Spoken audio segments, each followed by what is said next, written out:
there will be no ethnic cleansing of Palestinians out of Gaza. Now, you would say, wait a minute, Trump seems to be really, really determined. His heart is set on ethnically cleansing Palestinians, and the subject is back on the table. The question is, whose table? It's not on the table of the Palestinian people. On the very day that Trump was making his ludicrous claims that Jordan and Egypt must accept 1.5 million Palestinians until we clean the mess, or whatever he was talking about, there was 1 million Palestinians returning from southern Gaza to the north. They were chanting for the right of return, not only to the northern Gaza, but to historic Palestine.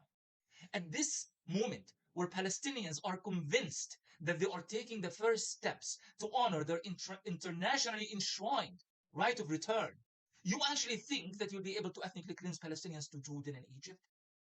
It also doesn't make any sense that after nearly 500 days or 471 days of an Israeli genocide or Gazacide in the Strip, and that failed to ethnically cleanse a single Palestinian out of Gaza, you would come at a time that Palestinians are singing and celebrating their victory over the Israeli military machine, and you think you will be able to ethnically cleanse 2.2 million Palestinians out of Gaza.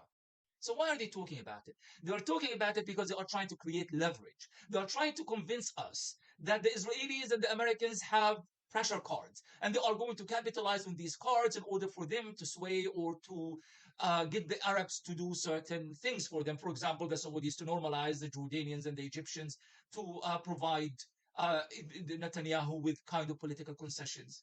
But Jordan and Egypt were of no relevance to the struggle and resistance in Gaza.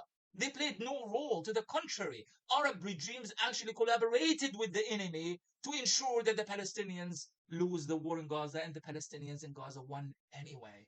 So what role do you think that you can play right now? Let's say that for the sake of argument, that Egypt said, okay, fine, we are going to accept Palestinians and they can live in the Sinai desert. What does that mean? The Egyptian army is going to go and extract the Palestinians out of Gaza by force and put them to Sinai? If the Israeli army couldn't do it, will the Egyptians be able to do it? So please don't worry too much. But more importantly, do not allow them to change the conversation, because that's kind of part of it. You see, Palestinians are talking about victory, deservingly so.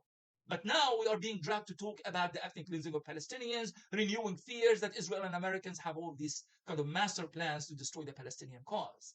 This aims at creating distractions. It's a political ploy. Don't buy into it. Keep your focus on the Palestinians, their victory, their struggle, their resistance, and their ability to finally defeat the Israeli military machine in a way that never happened in the history of the so-called Arab-Israeli conflict.